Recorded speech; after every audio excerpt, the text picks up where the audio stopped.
임하시는 줄 믿사오니 아버지 하나님 그 평강의 하나님과 함께 한 걸음 한 걸음 기쁨으로 걸어가는 복된 삶이 되게 하여 주시옵소서. 2019년이 시작되었으나 우리 기도하며 시작했습니다. 아버지 여리 구성 앞에 주저앉아 울지 않고 아버지 기도하며 찬송하며 믿음으로 구성을 돌아싸오니 이제 한 걸음 한 걸음 순종의 길을 나아갈 때 하나님께서 이들 앞에 막혀있는 모든 담을 허무시며 주께서 이들에게 생명의 길 시온의 대로를 여실 줄 믿사오니 하나님의 복을 누리는 한 해가 되게 하시며 그 은혜와 복을 나누는 복된 날들이 되게 하여 주시옵소서. 어렵고 힘든 일이 있을지라도 주께서 우리의 인생의 배에 함께 타고 계시는 줄 믿사오니 풍랑은 잔잔해지며 우리의 소원의 항구로 우리를 이루게 하실 줄 믿사오니 주여 날마다 이 믿음과 소망을 잃지 않고 서로 격려하며 나가는 하나님의 자녀들 되게 하여 주시옵소서.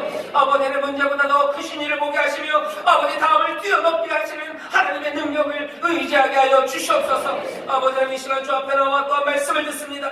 성령이 우리를 지혜로 아버지 진리로 아버지 생명의 길로 인도하시오니 주여 우리가 이 말씀을 통하여 마땅히 행해야 할 바를 깨닫게 하시고 2019년 한 해 아니 우리의 앞날 우리의 주와 함께 동행하는 삶 가운데 어찌 행해야 될지 깨닫는 귀하고 복된 시간이 되게 하여 주옵소서. 감사드리며 예수님 이름으로 축복하며 기도하옵나이다. 아멘. 아멘. 주께서 우리의 기도를 들으시고 이 예배 가운데 또 새 일을 행하실 줄 믿습니다. 이곳에 주님의 영이 함께 하시니 자유함이 있습니다. 모든 묶여있는 자들 자유함을 누리시고 주의 은혜 가운데 기쁨과 감사로 우리가 새로운 비전들을 보기 시작할 때 인생이 달리 보입니다. 오늘 들어올 때는 미세먼지를 보며 들어오셨을지 몰라요. 하지만 나갈 때는 미세먼지가 아니라 세상에 가득한 게 미세먼지가 아니라 하나님의 은혜와 그리고 하나님의 사랑이 가득한 것들을 보게 될 줄 믿습니다. 오늘 우리가 읽은 말씀은 사도행전 19장 8절부터 10절까지의 말씀이고 오늘 설교의 제목은 더 깊고 큰 은혜를 위해서는 말씀과 만나라 라는 제목의 말씀입니다. 설교의 제목이 좀 깁니다. 근데 사실은 여러분들이 금방 아실 수 있어요. 왜? 지난주 설교 제목이 더 깊고 큰 은혜를 향하여였어요. 더 깊고 큰 은혜를 향하여 우리가 오늘 듣는 것은 말씀과 만나랍니다. 2019년 우리 모든 2025개 성도들이 더 깊고 큰 은혜를 누리시기를 주의 이름으로 축원합니다. 도시에 있는 교회예요. 오늘 말씀이 에베소 교회입니다. 에베소라는 도시에 있는 그 교회에 바울이 찾아간 거죠. 어쩌면 오늘 이 말씀이 인천에 있는 우리 교회를 찾아오신 겁니다. 찾아와서 보니 지난주에 말씀을 전했죠. 이 사람들이 알고 있는 건 요한의 세례, 회개함으로 용서함 받아 하나님과 우리 사이의 관계가 괜찮아지고 그 안에서 뭔가 고상한 것 그리고 바른 것들을 따라 살아가는 그 삶, 거기까지 알고 있었습니다. 바울이 이 사람들에게 물어보죠. 그리고 뭔가 문제가 있는 걸 간파한 후에 확인합니다. 너희가 믿을 때 성령을 받았냐? 성령의 능력 거부 받았냐? 그거 아니 물어요. 사람들은 모른다고. 우린 그거 들은 바도 없다고. 많은 사람들이 사실은 들었지만 까먹고 있는 것. 인천순복음교회가 우리가 이미 들었었지만 계속해서 잊고 있는 것 중에 하나가 성령의 능력에 관한 이야기입니다. 성령의 능력이 우리 가운데 임했다는 게 도대체 무슨 의미인지 우리가 잊고 살아요. 성령의 능력은 우리 가운데 새 세상, 새 시대, 그 새 시작을 위해서 쓰임받을 수 있는 그 일에 기여하고 그 일을 위해서 그리스도의 증인이 될 수 있는 그 능력, 그 능력에 관한 이야기입니다. 성령의 능력을 믿는 사람들은요, 새 세상, 새 땅, 그리고 새 하늘, 하나님의 위대한 나라, 주의 다스리심이 이 땅에 임했음을 믿는 사람들, 그 사람들이 성령의 능력을 믿는 사람들이에요. 왜? 성령의 능력은 그 안에서만 이야기가 되기 때문입니다. 새 시대가 시작됐음을 믿는 사람들이에요. 하나님의 나라가 임했음을 믿는 사람이에요. 그리고 그 나라를 그리스도가 다스리심을 믿는 사람들, 그리고 그 시작을 누가? 여기 성령의 능력을 받은 우리가 이루어낼 수 있음을 믿는 사람들, 그 사람들이 성령의 능력에 관하여 들은 사람들입니다. 에베소 교회는 어쩌면 들었을지도 몰라요. 왜? 브리스길라와 아굴라가 가르쳤을 겁니다. 하지만 이 제자들, 바울이 만난 그 제자들은 그 얘기를 들은 적이 없다고, 어쩌면 시치미를 뚝 떼는 거고, 어쩌면 들었어도 그것이 무엇인지 몰랐어요. 오늘 우리가 이 말씀을 다시 한번 생각합니다. 더 깊고 큰 은혜요. 그냥 하나님 앞에서 용서받은 것은 끝이 아니라 하나님의 나라, 그 일의 증인, 하나님께서 다스려서 이제 구원하시고 회복하시고 치료하시고 자유케 하시고 새 날을 우리에게 주시고 새로운 하나님의 역사가 이루어지는 그 일에 우리를 부르시고 또 또 부르셨을 뿐만 아니라 그 일을 감당할 수 있는 능력을 우리에게 주셨음을 여러분들 믿으시기를 주의 이름으로 축원합니다. 더 깊은 은혜요. 그리고 더 큰 은혜입니다. 용서함 받는 것뿐만 아니라 부르심과 보내심에 쓰임 받아서 새 세상을 만드시는 그 능력, 그 능력의 은혜를 우리가 사모해요. 그리고 그리로 향해 가라고 말합니다. 여기 멈춰 있으면 안 되죠. 바울이 그 일을 하면서 이들에게 안수하니 이 사람들이 어떻게 됐어요? 성령이 임하셨어요. 성령이 임해서 지난주에 뭐라고? 방언과 예언이 임했다고 했죠. 새 세상에서 그리스도의 증인이 되는 능력은 어쩌면 팔 힘이 세지든지 아니면 대단한 특별한 초능력을 가지는 건 아닙니다. 오히려 방언과 예언이라는 능력이에요. 방언과 예언이 신비하고 그것이 뭔가 특별한 능력 같지만 사실은 사람들이 꽃방구 뛰는 능력입니다. 아무도 알아듣지 못하는 말을 하는 거예요. 아무도 알아듣지 못하는 말이 그게 무슨 능력입니까? 말을 하면 적어도 뭘 하면 좋아요? 그냥 하다못해가 아니라 중국어를 잘하게 해주시는지 갑자기 스페인어를 잘하게 해주시는지 뭐 그러시지. 방언의 능력을 주신대요. 예언의 능력 말고 무슨 유재석처럼 말을 잘하든지 아니면 대단히 똑똑한 이야기를 할 수 있는 뭐 누구 앞에 가서 브리핑을 해도 사람들이 다 눈이 번쩍 띄일 만큼 그런 능력을 주셔야 되는데 주신 능력은 예언입니다. 하게 되는 말은 계속해서 하나님의 약속을 말하는 거예요. 하나님께서 우리에게 주신 인도함에 대해서 얘기해요. 세상 사람들은 콧방귀 끼는 얘기입니다. 아무것도 아닌 것 같은 이야기죠. 힘들고 어려운 내 자녀에게 가서 하나님이 도우신다. 그 얘기는 얼마나 사실은 나약해 보이는 말입니다.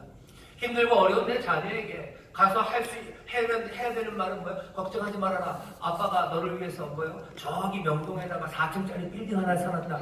이런 게 힘이 될 것 같은데 우리가 하는 말은 그런 말이 아니에요. 주가 너를 도우신다 하는 말이에요. 병든 사람에게 가서 하나님의 예언을 합니다. 뭐라고 예언해요? 주가 우리를 위하여 채찍에 맞으심으로 우리가 나음을 입었다고 주가 너를 고치신다고 말해요. 세상에서 보면 얼마나 나약한 말입니까? 병들 아픈 사람한테 가서 뭐라고 얘기하는 게 원래는 더 힘센 말이에요. 너 걱정하지 말아라. 우리나라 최고의 간 전문 의사, 서울대 그 박사. 다른 사람들은 뭐 예약하려면 1년씩 기다려야 되는 거 내가 다 준비해놨다. 그러면 힘이 될 겁니다. 근데 우리는 그 말 아니에요. 우리는 방언하고 예언합니다. 새 세상의 위로와 구원을 위해서 성령님이 위대하신 하나님의 영이 우리에게 주시는 능력은 얄궂게도 방언과 예언입니다. 하지만 우리는 방언과 예언이 그 연약함 가운데 주님만을 의지하고 하나님의 말씀만을 붙잡고 하나님의 뜻만을 이야기하는 것이 세상에서 어떤 능력인지는 우리 이미 보았습니다. 예수님께서 이 땅에 오셔서 하신 일은 다른 일 아니라 방언하고 예언하신 일. 성령의 기름 부으신 가운데 세배를 받고 나오실 때 비둘기처럼 성령이 임하시라. 그리고 하는 말이 뭡니까? 회개하라. 천국이 가까웠어요. 얼마나 허망한 말입니까?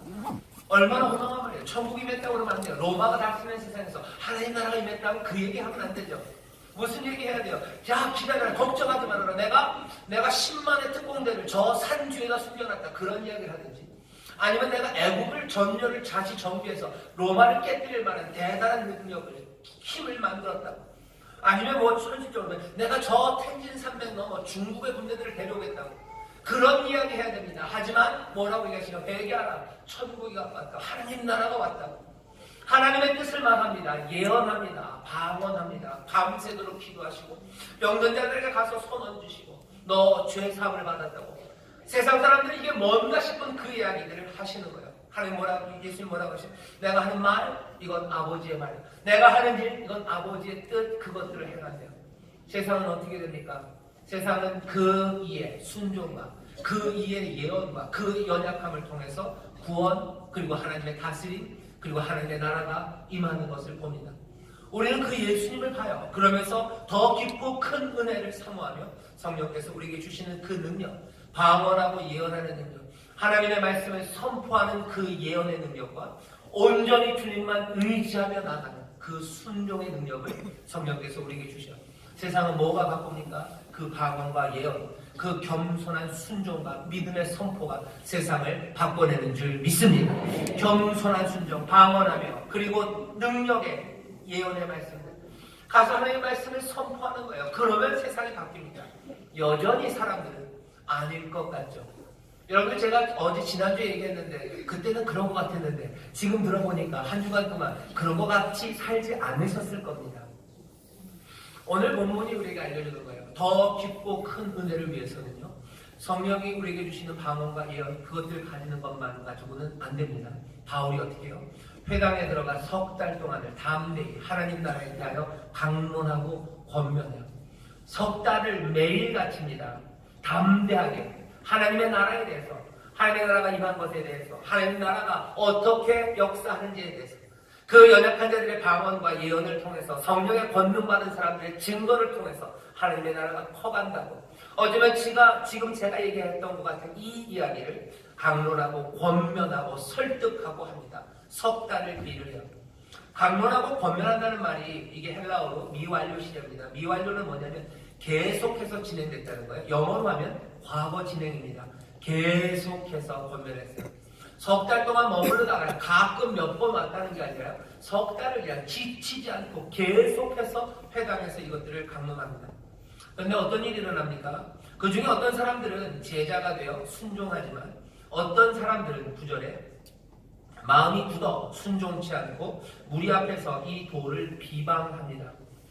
석 달 동안 이 얘기를 하는데 이거 못 받아들여요. 마음이 굳어요. 그래서 순종하지 않습니다. 그래서 이 도를 비방해요. 이 따라가야 되는 이 삶을, 이 길을 비방합니다. 왜 그렇게요? 이 사람들 마음이 굳었어요. 마음이 굳었다는 동사도 미완료 시제예요. 이 사람들은 3개월 동안 계속해서 굳어 있었어요. 이 사람들은 그래서 3개월 동안 계속해서 순종하지 않았어요. 그러니 결국 이 도를 비방합니다. 오늘 우리가 듣는 이 말씀은요, 더 깊고 큰 은혜를 위해서 말씀과 만나라고 되어 있어요. 말씀 앞에 가야 됩니다. 성령의 방언하고 예언하지 않는 능력이 우리 가운데 있어요. 하지만 그것만 가지고는 안 돼요. 더 깊고 큰 은혜, 하나님이 우리에게 부르신 그 부르심, 하나님의 나라, 그것들을 이루기 위해서는 이 강론과 권면, 하나님의 말씀 앞에 계속 나와야 되는데, 바울은 그 일을 합니다. 하지만 여기 어떤 사람들은 계속해서 마음을 굳고 순종하지 않고, 그래서 결국은 이 도를 영접하기는커녕 이 도를 비방합니다. 바울은 어떻게 합니까? 그들을 떠납니다. 회당에서 가르치는 걸 그냥 멈추고 거기에서 그 사람들 말고 믿는 제자들, 따르는 이들을 데리고 어디로? 두란노 소원으로 가요. 원래는 회당에서 뭔가를 승부를 보려고 했죠. 하지만 회당에서 안 됩니다. 그러니 두란노로 가요. 에베소라는 도시에 회당이 어디 있었는지는 모르지만 회당에서 어디로? 두란노로 가죠. 복음은 회당으로 왔다가 사실은 여기서 굽이쳐서 어디로? 두란노로 옵니다. 복음은 늘 그랬던 것 같아요. 왜? 복음이 들려졌을 때 모든 사람들이 다 영접하는 거 아니에요. 복음이 갈 때마다 모든 사람들이 다 영접했으면 복음은 계속해서 그냥 직진했을 겁니다. 하지만 복음은 직진하지 않아요. 복음은 늘 강물처럼 굽이칩니다. 강이 굽이 흐르는 것처럼 복음도 그렇게 흐르는 것 같아요. 강이 왜 굽어지죠? 가다 보면 딱딱한 안반을 만나는 겁니다. 물이 밀고 갈 수 없어요. 그러면 시도해보다가 안 되면 약한 곳으로 흘러요. 은혜도 약한 곳으로 흐릅니다. 이따가 더 얘기하겠지만 부드러운 곳으로 흘러요. 복음은 그렇게 흘러 굽이 우리까지 온 거죠. 바울은 믿는 사람들, 제자들을 따로 구별해서 두란노라는 서원으로 갑니다. 이름이 두란노 서원이에요.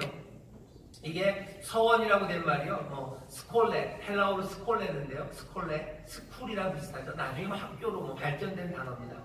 학교처럼 사람들이 모여서 가르치기도 하고 배우기도 하고 뭔가 레저를 즐기기도 해요. 문화 이런 것들이 있어요. 음악, 미술도 가르치고 철학도 가르치고 뭔가 배울 수 있는, 즐겁게 배울 수 있는 곳, 스콜레, 그쪽에 갑니다. 거기 이름이 두란노예요. 사람 이름이 분명한데 이 스콜레의 주인이 두란노였는지 아니면 두란노라는 사람을 기념해서 만든 곳인지 그건 분명하지 않지만 어쨌든 두란노라는 이 스콜레, 이 서원에 사람들이 모여요. 거기서 2해 동안, 2년입니다. 2년 동안 거기서 날마다 또 바울은 강론합니다.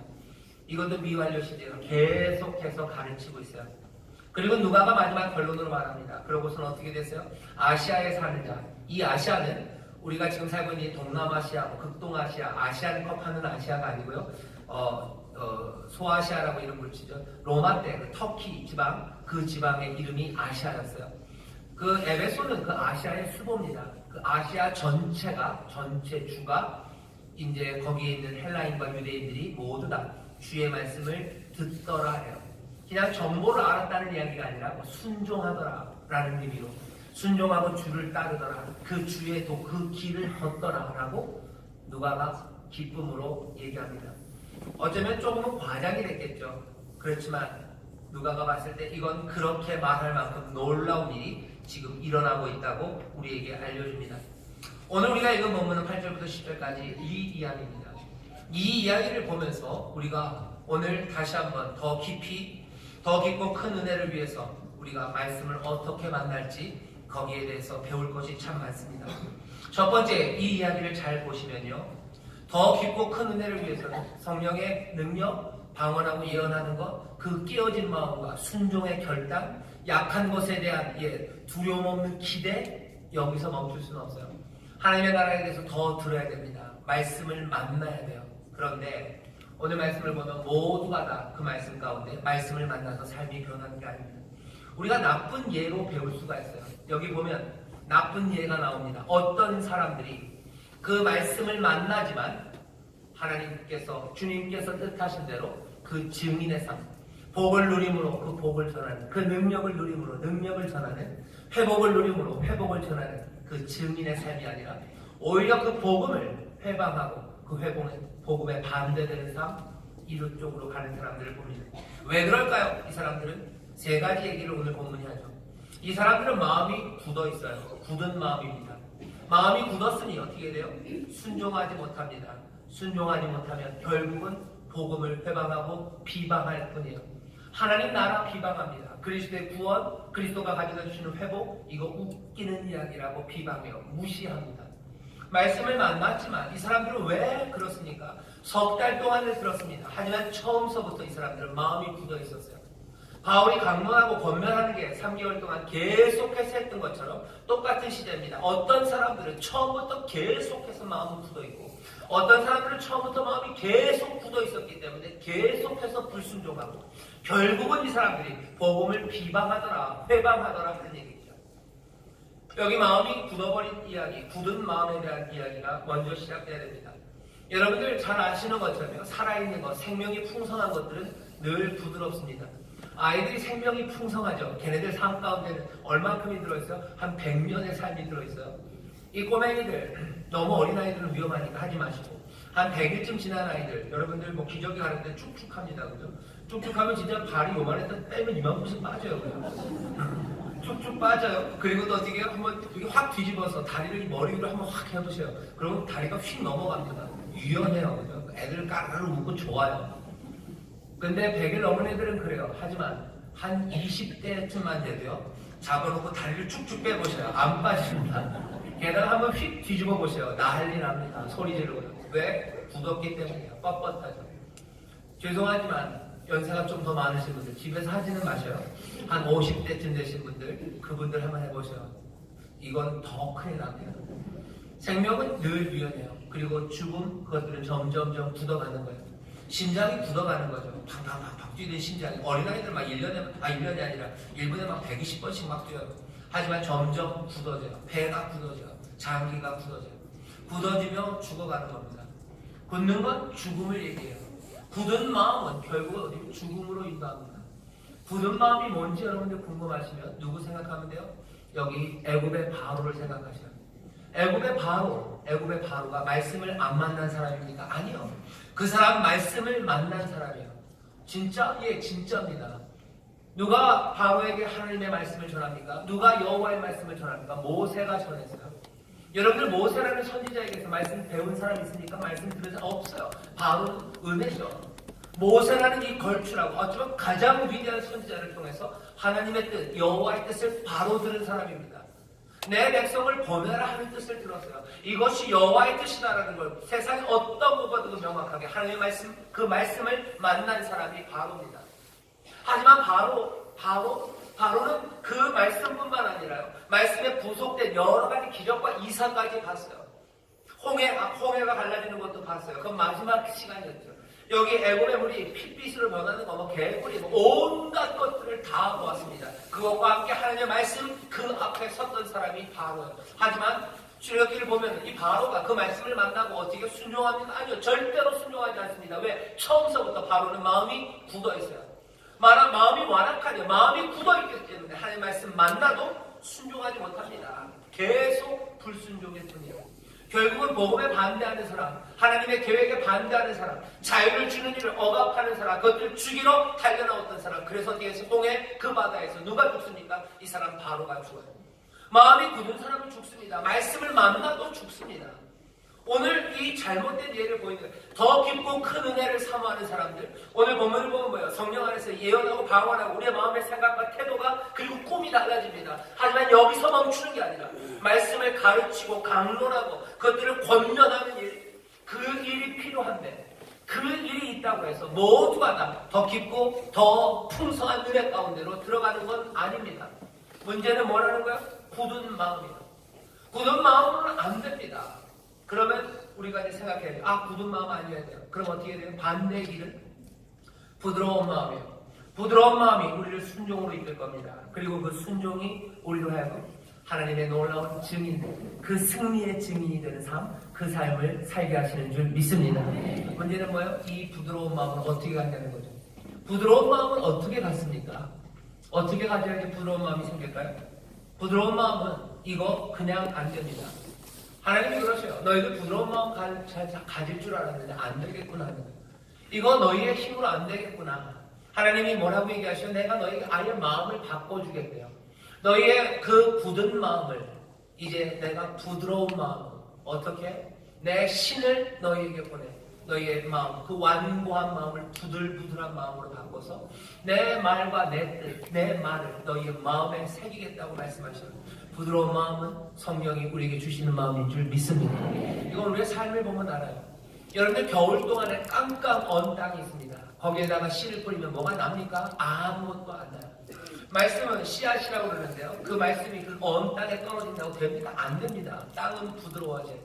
땅이 어떻게 스스로 부드러워집니까? 아니에요. 따뜻한 날씨가 필요해요. 그 꽝꽝 얼게 했던 그 물들이 그 땅 속에서 녹기 시작해야 돼요. 그래야 그 땅들은 숨쉬기 시작하고 올라서기 시작합니다. 땅은 스스로, 땅은 스스로 숨쉬지 못해요. 은혜가 임할 때 땅은 숨쉬기 시작하는 거예요. 먼지로 만들었던 인생이 하나님의 생기가 들어왔을 때 생명이 되는 것처럼 하나님의 은혜가 우리 가운데 임할 때 우리가 숨쉬기 시작합니다. 우리 안에서 녹이 쉬어야 돼요. 결국은 땅을 갈라내시는 겁니다. 땅을 갈라내요. 농사 짓는 분들이 밭을 갈죠. 갈아야 돼요. 가는 일, 그 일은 우리가 하는 거 아닙니다. 농부가 하실 거예요. 해가 하실 거예요. 은혜가 우리의 마음을 갈아내셔야 돼요. 그때 말씀은 우리 가운데 심어지고 그때 순종을 통하여 새로운 열매가 맺어지는 줄 믿습니다. 여러분들 기대하셔야 돼요. 그리고 간절히 원하셔야 돼요. 성령 하나님 우리에게 오시옵소서. 그리고 또 하나, 분명히 이 일을 하심을 여러분들 믿으셔야 됩니다. 땅 언 땅에다 그냥 두시지 않을 겁니다. 이 땅을 갈아엎으실 거예요. 성령이 우리에게 오셔서 우리의 마음을 찢으십니다. 결국은 땅을 찢는 거예요. 결국은 땅을 갈아엎는 거예요. 성령이 오셔서 우리를 회개하게 합니다. 성령이 오셔서 우리의 연약함을 알게 해요. 그리고 애통하게 하는 거, 이거 성령이 주시는 능력이에요. 그리고 선물입니다. 이것 없이는 우리가 하나님의 말씀, 그 말씀을 만난다고 해요. 우리가 주님을 만난다고 해도 그냥 튕겨낼 뿐이에요. 누구처럼? 바로처럼. 굳은 마음, 거기에는 불순종이에요. 계속해서 굳은 마음은 계속되는 불순종. 그래서 결국은 하나님 나라 복음, 그것의 회방뿐이 될 뿐이지만 여기 그 성령의 은혜, 그리고 성령이 주시는 은사, 그 갈아엎음, 회개하게 하심, 애통하게 하심, 그리고 우리의 마음을 찢어내심, 그것들을 기대하고 그것들을 영접하는 사람들, 그 사람들은 부드러운 마음이에요. 거기에 씨앗이 심겨집니다. 그럼 어떻게 돼요? 그 씨앗이 그 부드러운 흙들, 그 부드러운 땅을 먹기 시작하는 거예요. 말씀이 우리를 붙잡습니다. 말씀이 우리를 취하는 겁니다. 땅이 씨앗을 받는 것 같지만 사실은 아닙니다. 자라나는 건 씨앗이 자라나는 거죠. 씨앗이 우리의 마음, 그 땅을 먹는 것처럼요. 심겨진 말씀이 우리를 붙잡아가기 시작하는 거예요. 그러니 내 뜻이 아니라 그 씨앗의 뜻입니다. 말씀의 뜻입니다. 그러니 부드러운 마음을 순종하기 시작해요. 성령의 은혜가 우리 가운데 그렇게 하면 더 크고 깊은 은혜를 사모하는 사람들, 우리의 마음을 깨뜨리시는 성령을 기대하셔요. 그리고 우리가 그 말씀 앞에 설 겁니다. 그럼 그 말씀은 우리를 잡아가실 거예요. 그 말씀이 우리를 순종으로. 그래서 결국 어디로? 여기 하시는 복음을 반대하는 사람들이 아니라 복음을 증거하는 사람, 하나님의 구원, 하나님 그리스도가 주시는 구원과 그 새로운 역사를 증거하는 삶, 그 삶으로 우리를 인도하실 줄 믿습니다.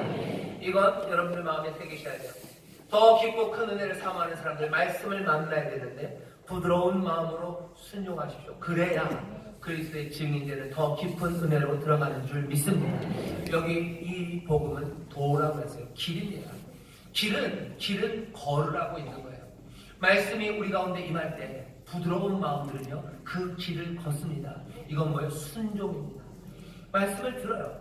바울이 매일매일 가르치고 사람들 매일매일 나와 그 말씀을 들어요. 그리고 그건 길이기에 부드러운 마음들은 순종하는 겁니다. 어제 그제 금요철야 기도회 때 설교를 하면서 설교의 제목이 뭐하라 부어라였어요. 부어라. 내가 받은 은혜를 붓는 거예요. 내게 주신 성령의 능력으로 기도하는 겁니다. 내가 가진 하나님의 약속의 말씀으로 이제 붓는 거예요. 내 자녀들이 잡혀갈 때, 내 자녀들을 잡혀가려는 이들이 있을 때, 내 자녀들에게 그들에게 자유를 주기 위해서는 부어야 되죠. 기름병에 기름을 부어야 됩니다. 그러면서 말씀드렸어요. 자녀들 위해서 기도하시라고. 내 자녀들 자유함을 주라고 기도하시라고. 묶여있지 말라고 기도하시라고. 염려와 두려움 가운데 어쩔 줄 모르는 이 세대를 위해서 여러분들 만나는 아이들마다 기도해 주시고 내 아이들 친구들 만나면 위해서 기도해 주시라고 했어요. 여러분들 이틀이 지났습니다. 기도하신 분들, 붙잡고 기도하신 분들이 있을 겁니다. 손 들라고 하면 우리 서로 상처가 될지도 모릅니다. 말씀이 들려요. 부드러운 마음. 아까도 말씀드렸어요. 그게 될까? 누구는 별로 그냥 퉁 튕겨나와요. 에이 뭐. 누구는 부드러운 마음이 애통하는 마음. 그 말씀이 나를 사로잡아요. 되지 않을 것 같지만 말씀에 의지해서 그물을 던지는 사람 베드로입니다. 그냥 가져오라면 누구는 아무도 안 가져와요. 하지만 가지고 나오는 사람들이 있어요. 그 사람들 부드러운 마음들, 그 부드러운 마음에 말씀이 심겨지고 그 말씀이 그 땅들을 취하기 시작할 때 이제 세상은 달라집니다. 말씀이 들려질 때 더 깊고 큰 은혜를 위해서 말씀 앞에 설 때 여러분들 부드러운 마음으로 그래서 순종하기 시작하는 거예요. 그 순종이 세상을 바꾸고 내 삶을 바꿉니다. 여전히 더 큰 은혜와 깊은 은혜로 가는 길은 그 길밖에 없습니다. 우리 모든 성도들이 부드러운 마음으로 주의 말씀이 나를 잡아가실 때 그 잡아가시는 것에 순종한 여러분 되시기를 주의 이름으로 축원합니다. 무엇이든지 순종하시라. 안 되면 하나라도 시작하는 거예요. 오늘 집에 가다가 힘들고 어려운 사람한테 전화라도 해서 뭐라고? 내가 할 수 있는 말, 하나님의 약속의 말씀, 예언의 말은 하나님이 널 도와주신다. 기도하며 얘기하십니다. 어쩌면 들려오는 이야기는 콧방구 소리 아니면 뚝 끊어지는 소리일지도 모르지만 하나님 나라의 증인, 복음의 증인은 그렇게 시작됩니다. 위에서 손대고 기도하는 거예요. 아이가 너무 막 웃고 거부하면 잠잘 때를 기다렸다가 조용히 가서 손도 기다려 하나님 이 자녀에게 자유함을 주시옵소서. 두렵고 염려 많은 세상이나 주가 도우실 줄 믿습니다. 믿음의 성령을 주옵소서. 하늘의 소망으로 살게 하여 주옵소서. 자녀에게만 아니요 우리 주변에 있는 많은 묶여있는 자들과 그리고 힘들어 주저앉아있는 자들 우리에게 전해 주어야 되는 메시지는 분명합니다. 우리가 가서 전해야 될 게 분명해요. 부드러운 마음 그 말씀이 심겨질 때 그 말씀에 사로잡혀 순종하기 시작해요. 그러면 증인되는 그 삶이 시작되는 줄 믿습니다. 더 크고 깊은 은혜를 향하여 말씀을 만날 때 부드러운 마음으로 만나시기를 주의 이름으로 축원합니다. 두 번째입니다. 두 번째는요. 오늘 여기 두란노 서원에서 좀 배워야 될 게 있어요. 여기 바울 보시면 회당에서 석 달 동안에 처음서부터 굳은 마음으로 순종하지 않고 방해하는 사람들이 있는데도 석 달. 두란노 서원 그곳에서 2년을 날마다 미완료 시대라 해서 계속해서 거기서 가르칩니다. 이렇게 성실하게 공들여 가르치는 사람이 있고요. 또 거기 두란노 서원에서 따로 떼어낸 제자들 이 사람들이 최선을 다해서 배웁니다. 하나 재밌는 건 이 사람들이 함께 만났던 곳, 함께 말씀을 배우고 함께 격려하고 함께 예배하고 기도했던 곳이 두란노 서원이에요. 아까도 말씀드린 것처럼 이 두란노라는 사람이 제 생각에는 아주 신실한 교인은 아니었을 것 같아요. 그랬다면 뭔가 두란노에 대한 이야기가 더 있었을 것 같은데 그런 얘기가 없습니다. 보통은 처음 교회들은 좀 부유한 사람의 집에서 모였어요. 부자인 사람들이 집이 크니까 모임을 할 수 있었습니다. 하지만 여기는 집도 아니에요. 그런 거 보면 아마도 이 두란노 서원이라는 거 공공이 모일 수 있는 곳이었기 때문에 아마 빌려서 했을 것 같아요. 기록을 보면 두란노 서원의 그 운영 시간이 있어요. 두란노 이 서원의 운영 시간은 아마 오전 때입니다. 그리고 오후는 비어요. 그게 당연합니다. 왜냐하면 여기 에베소 이 지중해 연안 그 태양이 장렬하는 그곳 그 더운 지방에서요. 낮 동안에 뭔가를 한다는 건 굉장히 비효율적이에요. 그 동네 사람들은 낮에는 다 자야 됩니다. 지금도 사람들이 뭐 시에스타를 해서 점심 먹고들 자요. 이 사람들이 태생이 게을러서가 아닙니다. 낮에 움직이지 않는 게 도움이 되기 때문에요. 몸이 그것들을 요구하는 거예요. 낮에 일하면 너무 쉽게 지칩니다. 그러니 두란노서는 오전에 모여서 공부할 사람들 공부하고 뭐 그렇게 빌려주고 그렇게 써요. 낮에는 안 씁니다. 밤에 혹시 무슨 파티가 있으면 쓸지 모르겠지만 또 밤에 공부하는 사람은 별로 없죠. 두란노서원 여기에 바울과 그리고 이 제자들이 모였던 시간은 그래서 아마 분명히 한낮이었을 겁니다. 한낮 내리쬐는 태양과 그 더운 그 지중해 연안 거기 그 에게 바다에 그 뜨거운 바람과 장렬하는 태양 그 아래서 에어컨 그런 거 없는 곳에서 모두 다 그늘을 찾아 쉬고 자야 되는 그 시간에 이 사람들은 모인 거예요. 2년을 날마다 모인 겁니다. 육체를 위해서라면 쉬어야 되는 시간이에요. 하지만 이 사람들은 그 시간에 그 비어있는 시간에 여기 말씀을 들으러 말씀 앞에 서로 나가는 겁니다. 여기 더 깊고 큰 은혜를 사모하는 사람들 말씀을 만나야 되는데요. 이 사람들이 어떻게 만났는지 보세요. 이 사람들은 육체를 위해서가 아니라 자기들의 몸을 쳐서 만납니다. 자기들의 몸을 쳐서 만나요. 그 사람들도 쉬는 게 더 좋은 거 압니다. 하지만 이들은 그럴 수 없어요. 더 위대한 것들, 더 깊은 은혜를 사모하기에 그리로 나오는 겁니다. 세상이 살아가는 방식들과 조금씩은 달라지기 시작해요. 그 다름은 달라지기 위한 다름이 아니라 내 몸을 쳐서 더 거룩한 것, 더 깊은 은혜를 사모하러 나오려는 구분들이 생기기 시작하는 겁니다. 모두가 자는 시간에 깨어있는 사람이에요. 모두가 쉬어야 된다고 생각하는 그 시간에 오히려 간절함으로 달려나오는 사람들입니다. 여러분들 말씀 앞에 설 때 사람들이 시간이 없어서 말씀 앞에 설 수 없다고 해요. 아니 그렇지 않습니다. 말씀 앞에 서기 위해서 내 몸을 치는 거예요. 오늘 여기 모이는 이 모임도 조금은 두란노 그 서원을 닮았습니다. 지금은 뭐 해야 되는 시간이에요? 지금 일주일 동안 수고한 사람들 뭐 해야 돼요? 자야 되는 시간이에요. 아니면 일주일 동안 뭐 가족들에게 못한 일을 하기 위해서 뭐 의무적으로 뭔가를 아이들과 놀러 가야 되는 시간인지도 몰라요. 하지만 여기 예배하러 오신 분들뿐만 아니라 우리 찬양대 봉사하시는 분들, 남성교회, 여성교회, 여기 찬양팀으로 수고하시는 분들, 이분들 뭐 하시는 겁니까? 이분들 뭐 하는 거예요? 내 몸을 치는 겁니다. 육체를 위해서보다는 더 깊은 은혜 그것들을 사모하며 그리고 주께서 우리를 부르신 그 부르심의 삶으로 나가기 위해서 세상과 사는 방법과는 다른 방식으로 달리 살아갑니다. 말씀을 만나야 되는데요. 여러분들 기억하십시오. 여러분들 몸을 쳐서 그리고 세상과는 구분되는 방식으로 살아가며 말씀을 만나는 겁니다. 예배하러 나오는 일이 그런 일이에요. 정성을 다해서 내 몸을 쳐서 나옵니다. 세상을 바꿔내는 사람들, 하나님의 은혜 가운데 그리스도의 증인으로 사는 사람들, 더 깊은 은혜를 사모하는 이들, 그 이들은 성실하게 이 일을 공들여서 내 몸을 쳐서 말씀을 만납니다.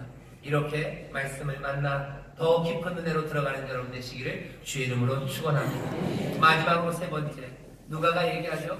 두란노에서 그 일이 있었더니 어떻게 된대요? 온 아시아에 있는 유대인이나 그리고 헬라인이 다 주의 말씀을 듣는데요. 여기서 일어난 일들을 보십시오. 회당에서 회관꾼들이 있었어요. 하지만 얼마 지나지 않아서 8절에서부터 일어났던 그 일들 9절에는 그랬는데 10절에는 벌써 어떻게 됩니까? 온 아시아에 있는 헬라인이나 유대인들이 주의 말씀을 듣는데요. 도대체 어떤 일들이 있었는데 가운데는 요 한 가지 일입니다. 두란노 서원이라는 곳에 따로 세운 제자들이 모여서 여기 말씀을 공들여 강론하는 정성껏 가르치는 바울과 그리고 또 자기의 몸을 쳐서 나와 그 말씀 앞에 서는 부드러운 마음을 가진 이들, 그 사람들이 모여 말씀을 배우고 그 사람들이 모여 함께 섬기고 그 사람들이 함께 모여 기도하기 시작할 때 세상이 바뀌기 시작하는 겁니다. 세상이 그렇게 바뀌어요. 오늘 제가 여러분들에게 드리고 싶은 말씀은 더 큰 은혜를 사모하고 더 깊은 은혜를 사모하여 말씀 앞에 서는 사람들, 여러분들 비전을 가지고 꿈을 가지고 오셔요. 우리가 여기서 함께 모여서 부드러운 마음으로 그래서 순종하며 그래서 내 몸을 치며 그 말씀 앞에 나오기 시작했을 때 그렇게 모여서 배우고 그렇게 모여서 서로 살아가고 그렇게 모여서 서로 교통하고 하는 가운데 어떻게 됩니까? 세상이 달라질 꿈과 그 비전을 붙잡으시기를 주의 이름으로 축원합니다. 늘 그랬습니다. 사도행전 2장에 보면 성령이 임하셔서 예루살렘을 흔드셨을 때요. 예루살렘이 진동했을 때입니다. 그때 사도행전 2장 42절에 보면 이렇게 되어 있어요. 사도들이 한 일을 가르치는 일입니다. 2장 42절, 저희가 사도의 가르침을 받아 서로 교제하며 떡을 떼며 기도하기를 전혀 힘쓰니라. 뒤로 가니까 어떻게 돼요? 하나님 주께서 구원받는 사람을 날마다 더하게 하시니라. 예루살렘에 수많은 사람들이 구원받고 수많은 사람들이 다시 회복되기 시작합니다. 뭐 하니까? 사도들의 가르침을 받아 같이 떡을 뗍니다. 사도들의 가르침을 받아 말씀 앞에 섭니다. 부드러운 마음으로 순종하기 시작합니다. 그 순종이 이 사람들로 하여금 서로 떡을 떼며 교제하며 사랑하며 섬기며 그리고 주 앞에 전심으로 기도하게 합니다. 그 일 했더니 예루살렘에 뭐가요? 하나님의 놀라운 구원과 새로운 회복의 역사가 퍼져나가기 시작해요. 에베소에도 똑같습니다. 에베소라는 그 거대한 도시에 두란노 서원이라는 작은 곳이요. 여기 성령 안에서 깨어진 마음들, 성령 안에서 부드러워진 마음들이 그 말씀을 만나기 위하여 전심으로 내 몸을 쳐서 그 뜨거운 때학빛 아래서도 날마다 뭐요? 그 말씀을 들으며 서로를 섬기며 서로를 격려하며 교통하며 찬송하며 기도하며 거기서 살아가요. 이들의 순종 하나하나가 어떻게 돼요? 이 두란노 선을 넘어 에베소를 넘어 이 아시아 전체에 있는 모든 유대인들과 할라인들, 그 사람들이 주의 말씀을 듣고 삶을 편하게 만드는 그 능력입니다. 두란노 서원, 거기는 지난주예요. 지진은 거기서 시작된 것 같아요. 세상을 울리고 산들을 무너뜨리는 일들은 어디서요? 거기서입니다. 멀리 있는 산들과 문제들이 해결되고 회복되고 치료되고 하나님 향한 찬송이 울려 퍼지기 시작할 거예요. 하지만 그건 어디서? 에베소 그 안에 있는 여기 두란노 서원입니다. 우리 인천 순복음교회도 관교동에 있어요. 인천이라는 도시에 관교동 여기 있습니다. 여기에서 우리가 깨어진 마음으로 성령 안에서 방언하고 예언할 수밖에 없는 그 능력을 가진 사람들이 부드러운 마음, 깨어진 마음, 회개하는 마음, 애통하는 그 마음으로 주님의 말씀만을 사모하며 앙망하며 그 말씀들 앞에 서기 시작할 때, 그 말씀이 우리를 사로잡아가기 시작할 때 그 씨앗이 옥토의 흙들을 붙잡아 순종으로, 그리고 그것이 우리로 증인되는 삶을 살아가기 시작할 때 무슨 일이 일어납니까? 예전과 똑같은 일입니다. 예루살렘에서 있었던 것처럼, 에베소에 있었던 것처럼, 이곳 인천에서 그 에베소 두란노 서원에 있었던 것처럼 여기 우리 교회 안에서 우리가 그 일을 한다면 다른 것 없어요. 지지는 어디서? 여기가 진앙지입니다. 여기 헬라인과 그리고 유대인이 모두 다 주의 말씀을 듣는 것처럼 우리 이 한반도에 남쪽과 북쪽에 있는 모든 사람들이 주의 말씀을 듣게 될 줄 믿습니다. 새로운 변화와 회복들, 우리의 젊은 이들이 들을 거고, 소망 없다고 생각했던 무너진 삶들이 들을 거고, 그리스도의 구원과 회복은 그렇게 이루어지기 시작해요. 높은 산들 무너지는 거 어디서? 진앙지는 여기입니다. 여기서의 지진이 뭐예요? 저기 멀리 있는 산들을 무너뜨리는 것처럼 여기 있는 지진이 그 옥고에 어려워하는 이들의 그 옥문을 여는 것처럼 여기 이곳에서 정말로 부드러운 마음으로 이 말씀 앞에 서서 말씀을 만나기 시작합니다. 그 안에서 함께 기도하고 그 안에서 함께 섬기며 사랑하기 시작합니다. 2019년 표입니다. 사랑하는 마음으로 함께 예배하고 예배하는 마음으로 사랑하기 시작합니다. 놀랍게도 저 멀리 있는 산들이 무너지기 시작하고 곳곳에서 착고가 풀어지고 옥문이 부서지고 그리고 하나님의 놀라운 치유와 구원이 일어나는 모든 사람들이 주의 말씀을 듣게 되는, 그래도 회복되는 놀라운 역사가 우리 가운데 이루어질 줄 믿습니다. 이 깊고 큰 은혜를 여러분들 사모하셔서 말씀 앞으로 나오시기를, 그 말씀을 만나시기를, 그 주님 만나시기를 부드러운 마음으로 몸을 쳐서 비전과 꿈을 가지시고 주님을 만나시기를 주의 이름으로 축원합니다. 기도하겠습니다. 하나님 아버지, 우리에게 더 큰 은혜와 더 깊은 은혜를 사모하게 하시오니 주의 증인으로 부르셔서 이 땅을 고치고 이 땅을 화목함을 만들어내며 주의 놀라운 구원과 자유함을 전하게 하실 하나님 그 꿈과 소망으로 우리를 부르시오니 늘 성령으로 충만하여 아버지 하나님 주의 말씀을 만나는 하나님의 자녀들 되게 하여 주시옵소서. 함께 모여 그 말씀 앞에 서며 몸을 치며 그 앞에 서며 꿈과 비전을 가지고 그 앞에 모여 주여 부드러운 마음으로 순종하며 나아가오니 주여 이 삶들을 붙잡으셔서 하나님의 능력으로 사용하시고 은혜의 도구로 사용하시고 아버지 하나님이 주여 이 땅을 고치시는 하나님의 귀한 선물이 되게 하여 주시옵소서. 우리를 그리 부르신 줄 믿사오니 이곳에서 소금의 사명 빛의 사명 감당하는 교회 되게 하옵시고 하나님을 아름답게 찬송하는 아버지 하나님 그리스도의 귀한 제자들, 하나님의 복된 백성들 되게 하여 주시옵소서. 감사드리며 예수님 이름으로 축복하며 기도하옵나이다. 아멘. 우리 전에 기도합니다. 기도하실 때 성령 충만 받아야 합니다. 성령님 우리 가운데 역사하셔서 우리로 방언하게 하시고 이어나게 하시고 부드러운 마음으로 말씀 앞에 서게 하시고 우리의 몸을 쳐서 주 앞에 나오기를 간구하오니 성령님 우리를 인도하여 주시옵소서. 우리 가운데 정한 마음을 창조하시고 새 영을 부어주시옵소서. 새 마음을 주시옵소서. 말씀이여 우리 가운데 오셔서 이제 이 연약한